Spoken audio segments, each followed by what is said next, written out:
बिहार चुनाव के बाद तेजस्वी की पहली रैली, बोले बीजेपी अध्यक्ष नितिन नवीन भी तो परिवारवाद का हिस्सा।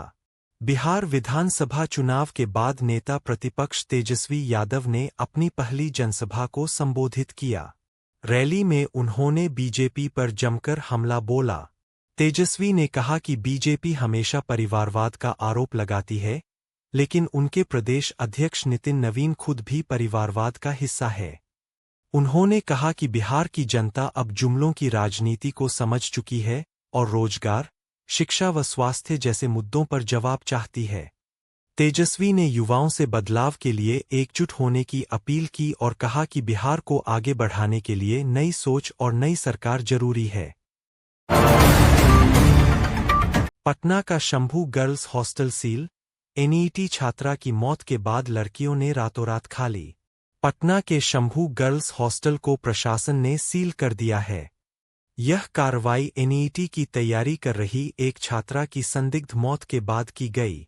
छात्रा की मौत से हॉस्टल में रहने वाली लड़कियों में दहशत फैल गई, जिसके बाद कई छात्राएं रातों रात हॉस्टल खाली कर चली गईं।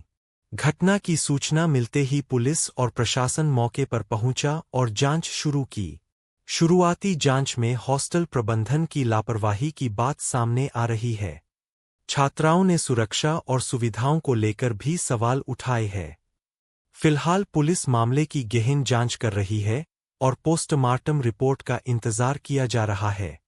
प्रशासन ने दोषियों पर सख्त कार्रवाई का भरोसा दिलाया है। तेजस्वी को आरजेडी का नया ताज, लालू यादव की पार्टी का महाजुटान क्या पारिवारिक कलह खत्म कर पाएगा? राष्ट्रीय जनता दल में तेजस्वी यादव को नई जिम्मेदारी मिलने के बाद सियासी हलचल तेज हो गई है। पार्टी सुप्रीमो लालू प्रसाद यादव के फैसले को नेतृत्व के औपचारिक हस्तांतरण के तौर पर देखा जा रहा है। इससे आरजेडी को युवा चेहरा और स्पष्ट कमान मिलती दिख रही है, लेकिन सवाल यह है कि क्या इससे अंदरूनी पारिवारिक खींचतान पूरी तरह थमेगी? बीते वर्षों में परिवार के भीतर मतभेद सार्वजनिक मंचों तक पहुंचे, जिससे पार्टी की छवि को नुकसान हुआ। तेजस्वी के ताजपोशी के साथ महाजुटान को एकजुट करने की कोशिशें भी तेज होंगी। संगठनात्मक अनुशासन, टिकट बंटवारा और गठबंधन संतुलन, इन मोर्चों पर तेजस्वी की परीक्षा होगी।